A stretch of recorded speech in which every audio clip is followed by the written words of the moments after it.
Hola, ¿qué tal? Bienvenidos a otra sesión más de la Escuela de Desarrollo Cristiano de la Iglesia Bíblica Torrefuerte, donde seguimos con este curso que es el libro de números. Continuamos con nuestro curso del libro de números, en el cual estamos llegando, gracias a Dios, a lo que es nuestra séptima sesión. Estamos arrancando prácticamente la segunda mitad del curso.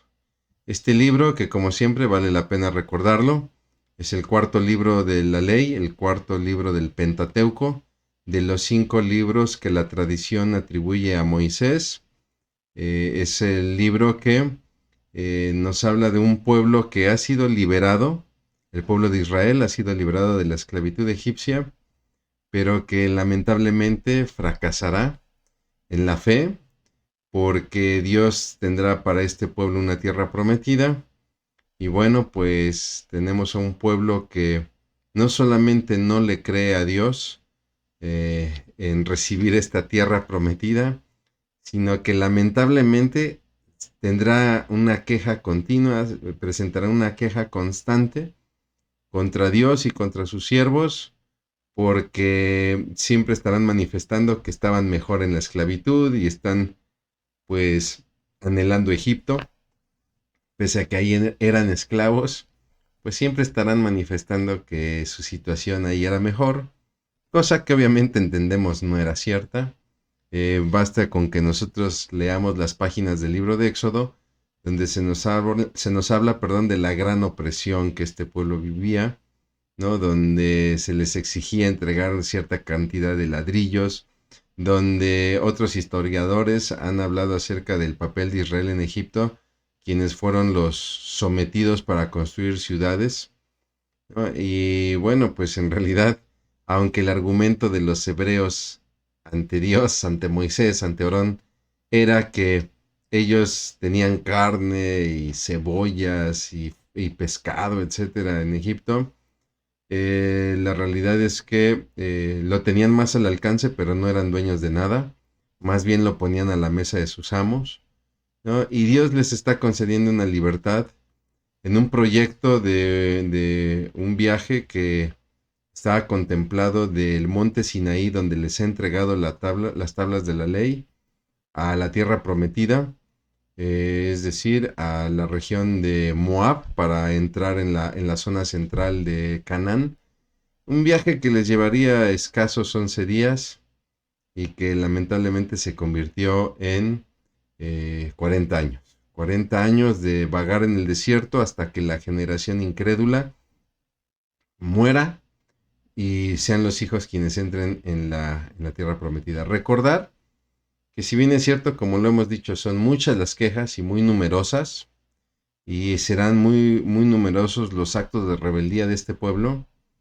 Digamos que lo que, como decimos, ¿no? La expresión que siempre usamos, la gota que derramó el vaso, será el actuar de los espías, 2 espías que son enviados a reconocer la tierra de Canaán, de los cuales 10 de ellos establecen que es una tierra que no podrán conquistar.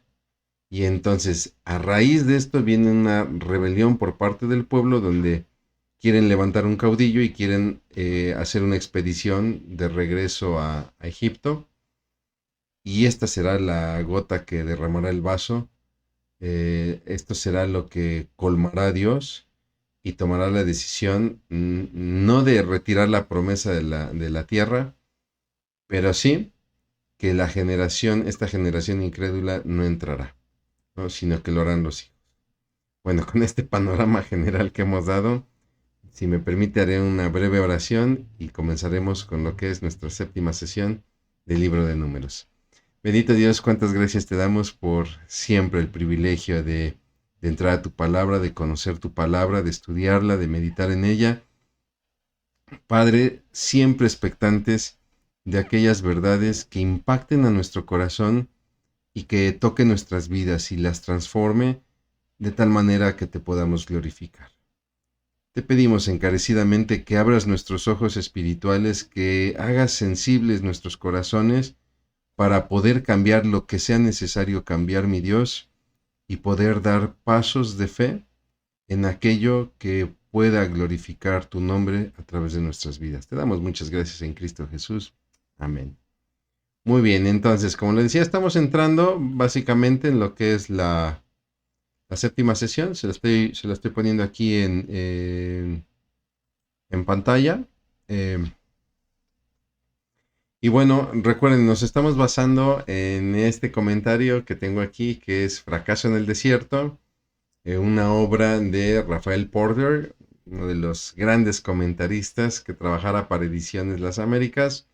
Rafael Porter, que nos regala de entre los muchos números y comentarios que hará sobre libros de la Biblia, este Fracaso en el Desierto, Ediciones Las Américas, libros que lamentablemente lo hemos dicho, ¿no? Ya no se editan, ya no se publican.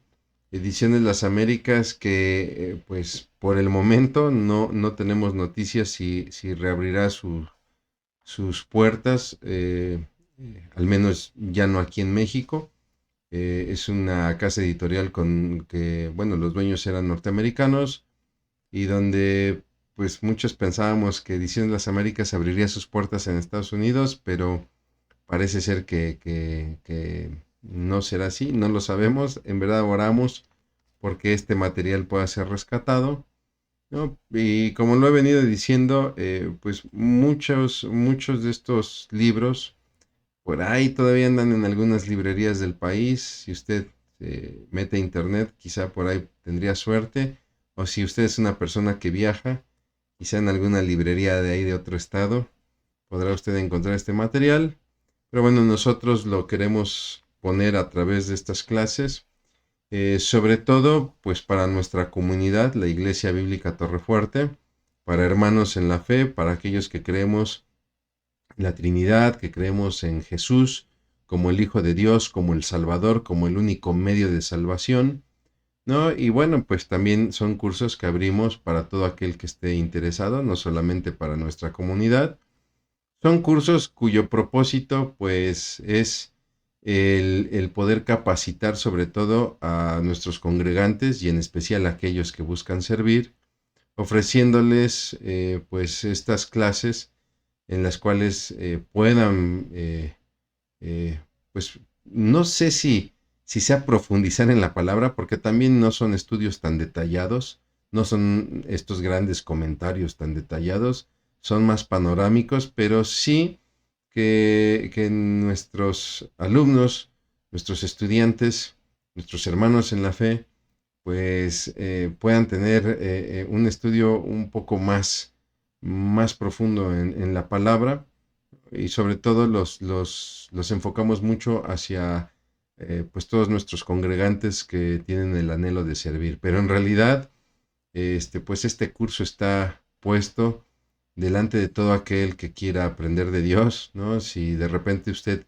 siente en su corazón el compartir este curso con algún compañero en el trabajo, con alguna amistad, tratamos en estos cursos de evitar todo comentario hiriente, tratamos en estos cursos de evitar pues todo ataque hacia las personas, ¿no? Más bien son cursos que enfocamos con verdades bíblicas, pues que puedan confrontarnos a cada uno de nosotros, ¿no? Más que empezar a hablar de lo que hacen en X o Y lugar, no hallamos propósito en eso como Iglesia Bíblica Torrefuerte, sino más bien nos gusta el tomar la palabra, el abrirla y el tener la bendición de conocer a Dios a través de ella, y a través de ella también nos conocemos a nosotros mismos, y muchas veces la palabra es un espejo que a veces se vuelve incómodo porque nos muestra cosas que no queremos ver, pero que es necesario ver. Entonces, pues si bien es cierto que este material ya no es fácil de conseguir, tenemos el propósito de compartirlo a través de estos cursos. Rafael Porter nos presenta el séptimo capítulo, que le denomina el rechazo del líder iracundo, ¿no? Se está refiriendo a Moisés. Si tuviéramos que definir el tema de esta sesión con un nombre, digamos, un poquito más claro, pues sería la rebelión de Moisés, porque también Moisés lamentablemente se va a rebelar. Bueno, no diría rebelar, creo que rebelar es un término muy fuerte, porque él no se va a rebelar contra Dios. Más bien, como lo vamos a ver ahorita, lamentablemente se dejará llevar por un acto de ira, ¿no? Se dejará llevar por el enojo, y obviamente pues tendrá un precio, ¿no? Un precio que de buenas a primeras pareciera muy exagerado o muy alto, pero va a ver usted ahorita que lo empecemos a analizar y a desglosar, que como lo hemos venido diciendo, como el pueblo de Israel nos lo ha estado enseñando a lo largo del estudio de este libro, eh, nadie puede jugar contra Dios y salir ileso, ¿no? Y bueno, pues entonces entramos de lleno, porque le decía, pues tenemos esta situación del enojo, ¿no? Y cuántas veces no hemos luchado en nuestra vida contra la ira, contra estos arranques de ira o el enojo, ¿no? Muchas veces nosotros tratamos de controlar nuestras acciones, pero no es tan fácil controlar nuestras emociones. Ahora está muy en boga algo que llaman inteligencia emocional, que lo que busca prácticamente son dos objetivos. Número uno, que aprendamos a reconocer nuestras emociones, y número dos, que aprendamos a manejar esas emociones reconocidas, ¿no? Está muy en boga. Daniel Goleman es el autor de esta corriente, ¿no? Que ya tiene más de 10, de 15 años de haberlo publicado, pero que en realidad, siendo sinceros, si nosotros recorremos las páginas de la Biblia, ya se nos venía hablando un poco acerca de las emociones. La diferencia es que aquí no se trata de reconocerlas y de manipularlas o de manejarlas en el esfuerzo humano. La Biblia nos invita a reconocerlas y a rendirlas delante de Dios. De ahí que encontramos pasajes como el ser tardos para la ira, ¿no? O no dejarnos ser presa de la tristeza porque Dios es nuestra fortaleza, etcétera, ¿no? Entonces, para todos aquellos que estudiamos la palabra de Dios, pues realmente la inteligencia emocional no es algo tan nuevo, ¿no? Y sabemos que el enojo, la ira, afecta nuestra relación para con los demás, pero en especial afecta nuestra comunión con Dios, ¿no?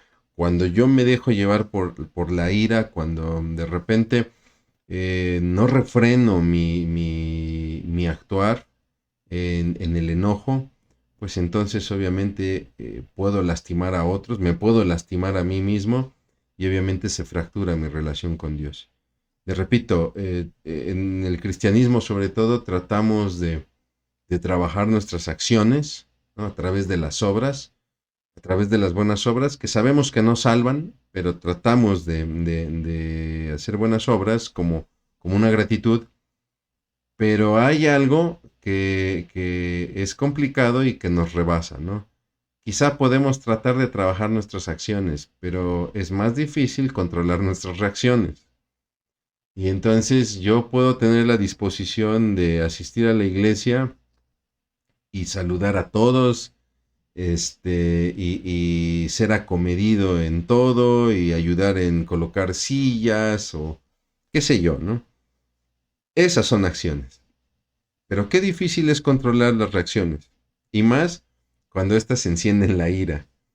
Como cuando vengo manejando y de repente alguien se me cierra, como cuando de repente quiero pintar este cuadro, ¿no? Vengo cargando varias cosas y sin querer me pego en el pie, ¿no? Esto que nos da mucho en casa, que de repente andamos con las chanclas o las pantuflas y de repente pateamos la pata de una mesa, y pues no me dejará mentir esta reacción que nos viene, ¿no? Donde no es tan fácil controlar, ¿no? Normalmente siempre les decimos a las señoritas cuando quieren establecer una relación de noviazgo, ¿no? Bueno, pues primero tienes que preguntarle a Dios si es el tiempo, y el otro reto es conocer al galán, ¿no? Siempre les digo, obsérvalo más en sus reacciones que en sus acciones, porque en sus acciones él va a mostrar la mejor cara y va a ser muy atento y muy detallista. Pero obsérvalo detenidamente en sus reacciones y vas a conocerlo a mayor profundidad, ¿no? Moisés es el siervo de Dios. No solamente estamos hablando de un siervo de Dios, estamos hablando del primer profeta. Es el vocero de Dios, ¿no? Y es el primer profeta como tal. Si usted lo revisa, no lo vamos a ver en Abraham, por ejemplo. Abraham, es cierto, tiene una relación con Dios, pero Abraham no es un vocero de Dios. Abraham no le comunica a un pueblo la voluntad de Dios para ese pueblo. Abraham hablaba con Dios y él sabía el propósito de Dios para la vida de Abraham, y si acaso, pues se lo haría saber a su familia, ¿no? Pero en realidad no era este medio que servía como mensajero entre Dios y un pueblo. Moisés sí lo va a hacer así, ¿no? Y Moisés es un hombre que trata de cumplir con los propósitos de Dios. Pero tenemos que reconocer que nunca dominó el tema del enojo. Y se vuelve un poquito complicado esto porque de repente dice, a ver hermano, espérame, ¿cómo me dices que Moisés no dominó el tema del enojo si la Biblia lo describe como el hombre más manso sobre la tierra? Bueno, la realidad es que no hay engaño en ninguna de las dos ideas, ¿no? Moisés mostró mucha mansedumbre porque hemos venido estudiando en distintas ocasiones cómo este pueblo se rebela y vemos a un Moisés que pese a que Dios inclusive le dice, mira, déjame destruir este pueblo y yo te voy a dar uno mejor, Moisés intercede por el pueblo. Y si contamos las veces que ha intercedido en lo que llevamos de este libro, han sido demasiadas, ¿no? Y ahí podemos ver la mansedumbre de Moisés, pero también podemos ver situaciones en las cuales Moisés no había dominado el tema del enojo, de la ira, sobre todo en sus reacciones, ¿no? Se molesta cuando se presenta ante Faraón, Dios le da señales, le dice vas a tirar la vara, ¿no? Y vas a meter tu mano, la vara se va a convertir en culebra, tu mano saldrá leprosa, ¿no? Y yo me imagino un Moisés confiado en esto. Y cuando se presenta ante, bueno, lo de la mano leprosa es más bien como una señal para los ancianos de Israel, pero cuando se presenta ante Faraón y tira la vara, y esta se convierte en una culebra, resulta que los hechiceros de Faraón hacen lo mismo, ¿no? Y entonces viene una molestia de Moisés, ¿no? Cuando Moisés sube al monte a recibir las tablas y Dios le dice, oye, ¿qué es esto que oigo? Que este pueblo parece que está en fiesta y ya me ha abandonado, ¿no? Y ya se han hecho unos becerros de oro. Recuerda usted que Moisés desciende y en ese momento azota las tablas que Dios le había entregado, que Dios había escrito con su propio dedo y rompe esas tablas, ¿no? Y así nos podemos ir con muchas situaciones donde podemos ver que sí Moisés tenía que trabajar un poco con el tema de la reacción por la ira, ¿no? Aunque no le quitamos el mérito, no perdamos de vista, por favor, no juzguemos a Moisés tan fríamente, porque recordemos que era un gran siervo de Dios, era un gran profeta y trataba siempre de cumplir con la voluntad de Dios y, vamos, intercedía demasiado por un pueblo que siendo sincero a veces no lo merecía. Sin embargo, bueno, pues tenemos un Moisés que se deja llevar por la ira y lo grave, lo que hace grave a esto, no se trata de que hace un berrinche y Dios lo castiga por un berrinche. Si Dios nos castigara por berrinches, pues ya no estaríamos aquí, ¿no? Esta tierra estaría desolada y deshabitada, ¿no? Sino que en este berrinche Moisés no va a glorificar a Dios. Entonces vamos a ubicarnos en el contexto del tiempo. Ya prácticamente se están cumpliendo estos 40 años en el desierto. Ya prácticamente están falleciendo esa generación que Dios dijo no entrarán a la tierra prometida, morirán en el desierto. Ya están muriendo las últimas personas de esta generación. Ya se está acabando estos 40 años de vagar en el desierto. Y entonces es momento de que Israel se dirija al lugar para tomar la tierra prometida, que será la meseta de Moab, ¿no? Es una altiplanicie que se encuentra cerca de la región de la Idumea, donde estaba el pueblo de Edom, descendientes de Saúl, ¿no? Porque la intención no era atacar directamente el desierto del Negev, la parte sur de lo que fue la tribu de Judá posteriormente, porque ahí había inclusive hasta puestos egipcios, ¿no? Estaban los filisteos, grandes guerreros, entonces era un frente muy difícil de conquistar, pero lo que harán será entrar por el centro de Canaán y lo veremos posteriormente con Josué, por ejemplo, que efectivamente cruzarán el Jordán por la parte central de Canaán y tomarán la ciudad de Jericó, ¿no? Pero bueno, ahorita el objetivo es llegar a la meseta de Moab. Y sin embargo, algo que es triste, porque sí es triste, es que Israel tendrá que repetir todos los preparativos que había hecho en la primera ocasión, ¿no? Cuando van a Cades Barnea, y ahí van a tener que hacer otra vez todo el censo y todos los preparativos para entrar nuevamente, porque pues la primera vez resultó un fracaso en el desierto, como lo establece el estudio, ¿no? Sin embargo, cuando Israel llega nuevamente a Cades Barnea, esto es en la región del desierto de Sin, nos dice la palabra, y con eso arranca el capítulo 20 del libro de Éxodo, que es el primer mes del año, y entonces, pues es aquí donde el pueblo está por iniciar eh, esta parte en donde Dios, están por iniciar en el lugar donde habían desafiado a Dios, ahí en Cades Barnea, y habían desafiado a los líderes, a Moisés y Aarón, es decir, la situación que se dio con los espías, ¿no? Entonces, ahora el plan es ir de Cades Barnea, como lo fue en un principio, de Cades Barnea, irse a la meseta de Moab, y es ahí donde Israel, le repito, tomará Canaán. Y bueno, pues, como le decía yo, esta generación que está muriendo, pues empezamos a ver personajes importantes, como es el caso de María o Miriam, ¿no? Cualquiera de los nombres es correcto, es el mismo nombre, María, hermana de Moisés, o Miriam, hermana de Moisés, ¿no? Hay que entender que de repente los nombres muchas veces son del hebreo, ¿no? O muchas veces ya los conocemos por la traducción de la Septuaginta, ¿no? Es como lo que sucede con Josué. Josué en realidad es el nombre hebreo, Yeshua sería el arameo, la Septuaginta ya nos lo presenta con una versión griega, Jesús. O sea, en realidad Josué, este Josué, de los dos espías que sí le creyeron al Señor, Caleb y Josué, este Josué que tomará el pueblo y lo meterá a la tierra prometida y distribuirá las tierras a las tribus, en realidad se llamaba Jesús, ¿no? Es decir, Jesús, nuestro Señor Jesús, Jesucristo, Jesús, en realidad se llamaba Josué, ¿no? Y era un nombre muy común. En realidad es que el nombre de Josué o de Jesús era muy común, ¿no? Es decir, el Señor salva. Bueno, pues fallece María, hermana de Moisés, y no solamente hermana, ¿no? Tenemos que entender que fue una colaboradora en todo este proceso de liberación de Egipto, ¿no? El autor es Dios, o sea, eso que ni que.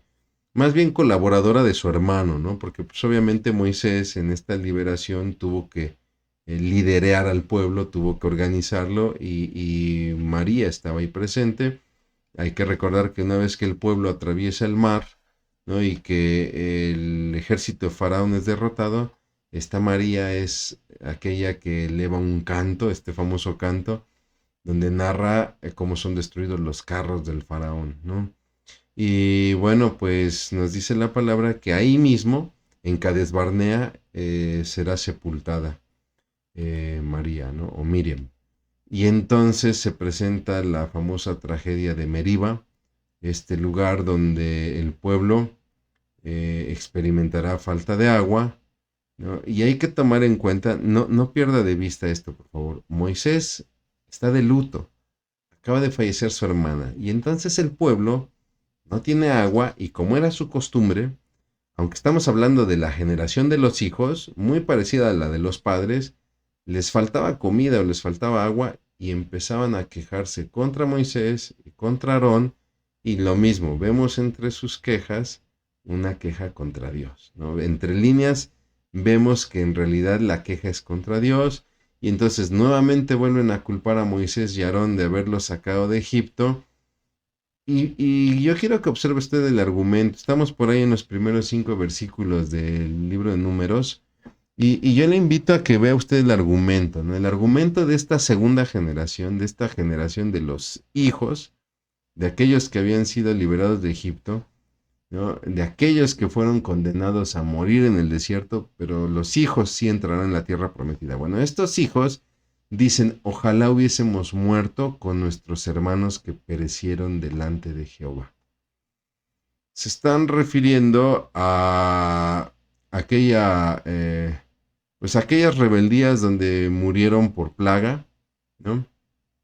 Eh, aquellos que se rebelaron junto con los espías y que querían regresar a Egipto, aquellos que se rebelaron con Coré, que no aceptaba el sacerdocio de Moisés y de Aarón, ¿no? Todos estos que fueron muertos por plagas, recordará que hay una plaga donde nos habla de 14.700 israelitas muertos, aquel pasaje donde Moisés y Aarón van y se inclinan rostro a tierra ante el Señor, y entonces Moisés le dice a Aarón, ve y quema incienso para parar esta mortandad, para aplacar la ira del Señor, pero ya habían fallecido 14.700 israelitas, ¿no? Y ese es el argumento de estos muchachos. Ojalá hubiésemos muerto con nuestros hermanos que perecieron delante de Jehová. Estamos hablando de una generación que ha olvidado las bendiciones de una tierra prometida, ¿no? Han olvidado que esas bendiciones las perdieron sus padres a causa de su rebeldía. No han tomado en cuenta que este vagar por 40 años del desierto fue por la rebeldía de sus padres, y este desierto se vuelve en cierta manera un testimonio de esta rebeldía, ¿no? Y bueno, pues sobre todo están mostrando insensibilidad contra un hombre que está de luto porque pues ha fallecido su hermana recientemente, y una ingratitud a Dios, ¿no? Como si Dios los hubiese abandonado. Siempre esta queja de estábamos mejor en Egipto es una manera de decirle a Dios estábamos mejor sin ti. Cuando nosotros revisamos el libro de Éxodo, Dios interviene porque es el pueblo el que clama a Dios, y dice que Dios escucha el clamor del pueblo y decide liberarlo. Y ahora resulta que su argumento venía siendo que estaban mejor en Egipto. Le repito, es muy fácil criticar a este pueblo, ¿no? Pero ¿cuántas veces nosotros no somos así? ¿Cuántas veces nosotros vivimos en situaciones difíciles y cuando Dios comienza a obrar o está obrando, muchas veces decimos, es que estaba yo mejor, ¿no? Estaba yo mejor en mi otra situación. Por ahí surge un dicho, no estábamos mejor cuando estábamos peor. Bueno, en una situación delante de Dios eso es muy ingrato, ¿no? Es como cuando de repente comparamos a nuestros padres, ¿no? Y decimos comentarios como, ay, ojalá y hubiera tenido por papá a fulano de tal, o hubiera tenido por mamá a fulano de tal. Híjole, hubiera sido muy bonita la educación. Imagínense lo que sentiría su papá o su mamá al escuchar este comentario, ¿no? Y es prácticamente lo que están haciendo con Dios, ¿no? Ahí estábamos mejor en Egipto por la carne, por el pescado, por la fruta, etcétera. O sea, vale más la carne, vale más lo que entra en mi estómago que tu sola presencia, Dios. Esa es la gravedad de este pueblo. Sin embargo, a veces nosotros somos así. Y entonces tenemos que orar, que nuestra oración sea para poder darnos cuenta si estamos cayendo en situaciones así, y obviamente arrepentirnos y pedirle perdón a Dios. No se trata de ver si lo hace mi esposo, mi esposa, mis hijos, mi vecino, mi hermano de la iglesia. No, no. Esto es algo personal. Eh, bueno, entonces viene la oración, el pueblo se queja, y entonces Moisés y Aarón inmediatamente dejan la asamblea y se van hacia el tabernáculo, y ahí se postran delante del Señor, ¿no? Y dice ahí el pasaje que la gloria de Dios aparece sobre ellos, ¿no? Sin embargo, no se nos dice qué oraron tanto Moisés como Aarón. No se nos dice cuál fue la petición delante de Dios. No sabemos cuál es el propósito de este acercamiento. Pues pensamos que fue nuevamente para interceder por el pueblo, porque casi siempre era lo que Moisés y Aarón hacían, ¿no? Sin embargo, aquí Dios va a actuar de manera diferente. Normalmente ellos intercedían, Dios hablaba y determinaba un castigo. Y en este caso no va a suceder así. Dios no va a lanzar una amenaza al pueblo, sino que le va a dar instrucciones a Moisés para que les provea de agua. Vemos a un Dios en misericordia proveyendo agua. Recuerda que misericordia es cuando yo recibo lo que, perdón, cuando no recibo lo que merezco, ¿no? Y la gracia es cuando recibo lo que no merezco, ¿no? Entonces, por misericordia no recibimos muchas cosas que merecemos. Y Dios pudo haber traído un juicio, no lo hace así, da por gracia el agua y entonces da la instrucción a Moisés, él debe de tomar la vara y hablar a la peña para que frente a todos brotara el agua. Y de esta manera Moisés le daría la gloria a Dios, el proveedor de agua. Vamos a ver entonces dónde estuvo la falla. Bueno, Moisés toma la vara y congrega a la gente frente a la peña, como lo había establecido Dios, ¿no? Digamos que hasta acá Moisés ha obedecido. Él toma la vara, congrega al pueblo frente a la peña, esta famosa peña de Oreb, ¿no? Se la estoy poniendo aquí en la imagen que tengo aquí abajito. Y, bueno, la que se cree que es la peña de Oreb, cabe aclararlo. Y entonces Moisés es movido por la ira, ¿no? Eh, Valdría la pena aquí tener algunas consideraciones. Le repito, no olvide que es un hombre que está pasando por la reciente pérdida de su hermana. Por favor, no me malinterprete, no estoy jugando al abogado del diablo ni estoy tratando de excusar a Moisés, pero vale la pena a veces entender las acciones de las personas, ¿no? Nos ayuda a entenderla, más no a justificarla, ¿no? Entonces, Moisés, perdón, toma la vara, congrega al pueblo frente a la peña y en un arranque de ira, ¿no? Moisés no le habla a la peña, sino que cambia el plan de Dios y le habla a la gente, y le habla a la gente para regañarla. Y entonces, en las palabras de Moisés, la declaración, que les sacaremos agua de esta peña, os hemos de hacer salir aguas de esta peña, Moisés ya se está incluyendo en el milagro. La instrucción de Dios es, habla a la peña y glorifícame delante del pueblo, ¿no? Pero Moisés le habla al pueblo y trata de compartir la gloria con Dios. Regaña al pueblo afirmando que él, que Moisés y Dios les proveerán de agua. Y este acto de ira remata con un acto de berrinche en el cual Moisés golpea la peña 2 veces.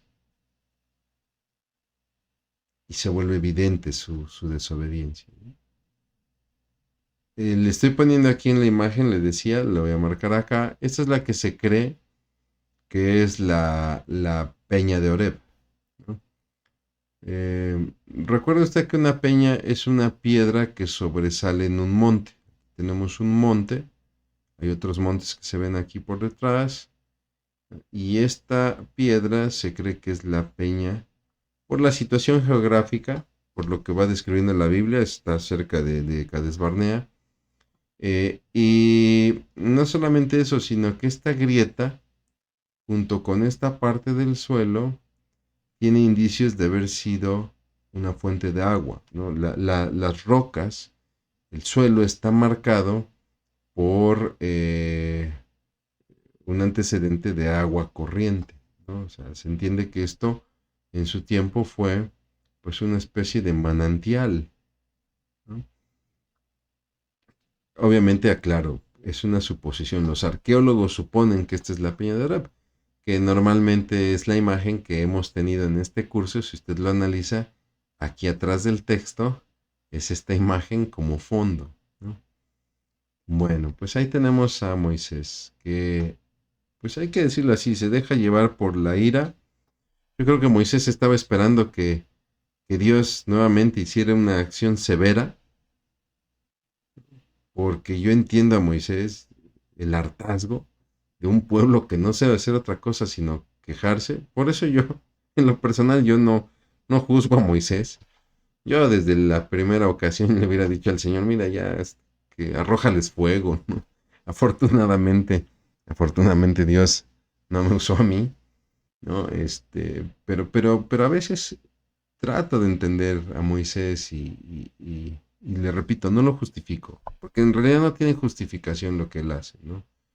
Em, Nosotros en el ministerio muchas veces, pues tratamos con personas que son muy difíciles, ¿no? Personas que son muy voluntariosas, personas que de repente son murmuradores, son conflictivos, etcétera. Y pese a que uno como líder en una iglesia puede tener la razón, pues uno siempre tiene que mesurarse, ¿no? Y lo peor que uno puede hacer como líder es perder el juicio y hacer cosas por arrebatos de ira. Sin embargo, es algo que pues nadie está exento, ¿no? Y he tenido a muchos amigos en el liderazgo. A mí me ha pasado también que de repente nos hemos dejado llevar por arrebatos de ira y terminamos equivocándonos. Y muchas veces esos errores nos cuestan y nos cuestan caro, ¿no? Muchas veces alguien nos llega a colmar el plato y expresamos cosas que como líderes de iglesia, pues obviamente causan más daño, causan más heridas, ¿no? O la herida es más profunda. Eh, y vamos, no estoy tratando de justificar, no tiene justificación, más bien estoy tratando de explicar el daño que causa, ¿no? Bueno, el daño en Moisés es mucho mayor, ¿por qué? Porque él está tentando contra la gloria de Dios. Una cosa es que de repente yo me moleste por alguna necedad de algún hermano en un ministerio y a lo mejor lo evidencio en una predicación, que sería algo muy lamentable, ¿no? Pero a lo mejor lo evidenció delante de la congregación y obviamente pues el hermano se va a sentir herido, ¿no? Ya esto que le estoy narrando ya es una falta muy grave. Imagínense si en un berrinche yo tiro el púlpito, pateo el púlpito y no sé, pues discúlpeme usted la expresión, le miento a la madre a Dios, ¿no? O sea, ahí ya estamos hablando de otra cosa, porque yo ya estoy atentando contra la gloria de Dios. Yo estoy blasfemando. O que de repente, algo parecido a Moisés, ¿no? Regaño a la congregación que les falta fe, que son unos faltos de fe, como dijo el Señor Jesucristo.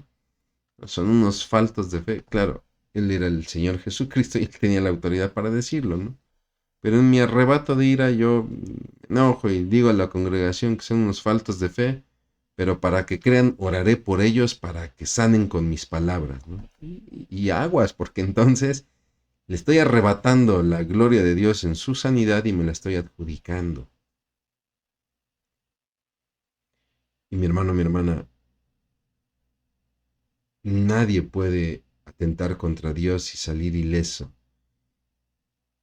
Y Dios nunca dejará una rebelión sin castigo. Le soy sincero, cuando yo leí por primera vez este pasaje, recién llegaba yo al cristianismo, yo no entendía este pasaje, porque yo decía, a ver, espérate, pues es que Dios le dijo a Moisés que fuera a la peña y que sacara agua, y pues fue lo que hizo, y de repente, pues lo castiga no dejándolo entrar a la tierra prometida. Pero ya cuando uno empieza a estudiar esto a profundidad, y sobre todo con la ayuda de comentarios, pues ya uno empieza a entenderlo, ¿no? Es cierto, le dice que le hable a la peña y entonces con las puras palabras, glorificando a Dios, la peña brotará agua por sí sola. Jamás le pide que azote la peña. Y lo más grave es que Moisés ahora resulta que es el que también va a ser el proveedor. Cuando Jehová Jireh, el Señor proveedor es solamente Dios, ¿no? Y bueno, pues es entonces que viene el juicio de parte de Dios, donde Moisés azota la peña y Dios en su fidelidad hace brotar agua, ¿no? Y sacia la sed del pueblo. Y no solamente del pueblo, del mismo Moisés. No obstante, pues hay que castigar la rebeldía del dirigente. El castigo será que otro guiará al pueblo a la tierra prometida, ya no será Moisés. Entonces, le repito, de buenas a primeras pareciera un castigo muy severo, pero a veces es necesario el uso de castigos severos para que todos entiendan la consecuencia de la desobediencia. Hablábamos apenas de aquel muchacho que en día de sábado sale a cortar leña. Lo veíamos en sesiones pasadas, ¿no? De este mismo estudio. Un muchacho, bueno, no tan muchacho, es un hombre que sale a recoger leña en día de sábado y entonces se juntan los ancianos para consultar a Dios y Dios dice apedréenlo y es lapidado, ¿no? Y mencionábamos en esa sesión que de repente hay como medidas disciplinarias que a nuestros ojos se ven muy drásticas y hablamos de el libro de los Hechos con Ananías y Zafira, esta pareja que recordará usted, son dueños de una propiedad, la venden y ellos llevan el dinero a la iglesia, aunque se guardan un tanto para ellos, y mienten a la iglesia diciendo que la vendieron en cierto precio y están entregando la totalidad. Pedro es el que les dice, oigan, pero ¿por qué engañan a Dios? ¿Por qué engañan al Espíritu Santo si el precio de la venta fue otro? ¿Y qué necesidad tenían de engañar si la propiedad era suya? O sea, tan fácil como decir, esta era nuestra propiedad, la dimos en tal precio, nosotros nos quedaremos con esto, con esta parte, y esto lo donamos a la iglesia. Pero por cuanto engañaron al Espíritu Santo, pues viene un castigo que es la muerte, ¿no? Y decíamos, se ven castigos severos a simple vista, pero, no tenemos que perder de vista que muchas veces estos castigos severos son necesarios para el resto de la iglesia en el libro de los Hechos, para el resto del pueblo en el libro de Números. Es algo que llamamos escarmiento. Los que somos padres lo entendemos muy bien. Muchas veces tenemos que ser severos en algunas situaciones para que quede el escarmiento.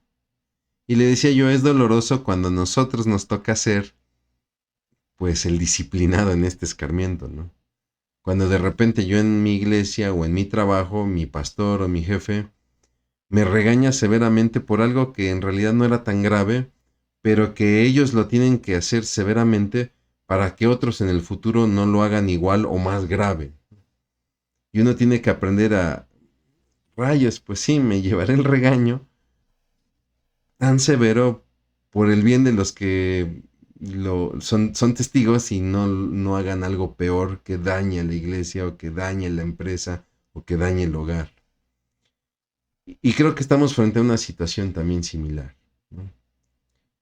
De hecho, Dios confronta a Moisés y Aarón y los acusa de los mismos pecados del pueblo. No creen a Dios, no se sujetan a sus mandatos. Lo acabamos de ver con Moisés que cambió los planes, ¿no? Y negaron la santidad de Dios frente al pueblo, no dándole la gloria. Aquí el problema es que Moisés pierde crédito como líder. Si ya de por sí el pueblo murmuraba terriblemente contra él, pues con este acto pierde crédito y el derecho de guiar al pueblo, ¿no? Entonces, todo siervo debe respaldar la santidad de Dios mediante la obediencia. Si usted, hermano, si usted, hermana, tiene en su corazón el querer servir a Dios, no se concentre tanto en la actividad en la cual usted quiere servir, sino que tenga presente que con su servicio usted debe de respaldar la santidad de Dios. Y no hay otra fórmula, tiene que ser mediante la obediencia, porque es a través de su servicio que Dios será glorificado. Y bueno, pues para terminar, unas preguntas de reflexión. ¿Cómo maneja el enojo en su vida, tanto en su vida laboral, en la familia, en la iglesia? ¿Cómo maneja usted el enojo? ¿Suele perder el control fácilmente cuando siente que algo le falta? ¿Cuando de repente las cosas no salen como queremos? ¿Qué tan sensible es ante las adversidades de otros, en especial cuando algo le está afectando en su vida? ¿Qué tan sensible es ante las adversidades de otros cuando otros están pasando por momentos difíciles y eso le está afectando a usted en su vida? ¿Recuerda usted situaciones en su vida en las cuales usted cambió la dirección de Dios por algún enojo o capricho? ¿Tenía usted la dirección de Dios y de repente por alguna situación usted se enojó y cambió los planes de Dios? Como siervo, ¿está respaldando la santidad y la divinidad de Dios con su obediencia? Te repito, son preguntas que uno tiene que orar, que no puede uno responder inmediatamente porque uno dirá, no, sí, yo nunca he negado la santidad ni la divinidad de Dios, pero vale la pena llevarlas a la oración y decir, Señor, ha habido situaciones en las cuales he cambiado tus planes por un berrinche mío y créame que Dios hablará. Y entonces preguntará a usted, ¿qué debe de hacer? Mi hermana, yo le agradezco mucho como siempre que me haya acompañado en esta séptima sesión del libro de Números. Haré una breve oración y primero Dios nos veremos para lo que será la octava sesión. Vamos a orar. Bendito Padre, cuántas gracias te damos por la bendición de estudiar tu palabra, mi Señor. Padre, te damos muchas gracias porque tú nos has llamado, Señor, a vivir una vida santa, porque tú eres santo, y una vida de servicio. Pero mi Dios, qué fácil es de repente perderse por la ira, por el enojo, por la rabieta, por el berrinche. Mi Señor, ayúdanos, Padre, no a que quites esos sentimientos, esas emociones, porque Señor, eso pues es parte de nuestra humanidad y Señor, no lo podemos quitar, Dios. Pero sí enséñanos, Padre, a siempre actuar con prudencia, con diligencia, mi Dios, y sobre todo, Padre, que nunca perdamos, Señor, el privilegio de glorificarte, sobre todo a través de nuestra obediencia. No lo podemos hacer por nosotros mismos, Padre. Necesitamos de ti. Y confiamos en ti, Padre, en el nombre precioso de Cristo Jesús. Muchas gracias, mi hermano. Que Dios le bendiga.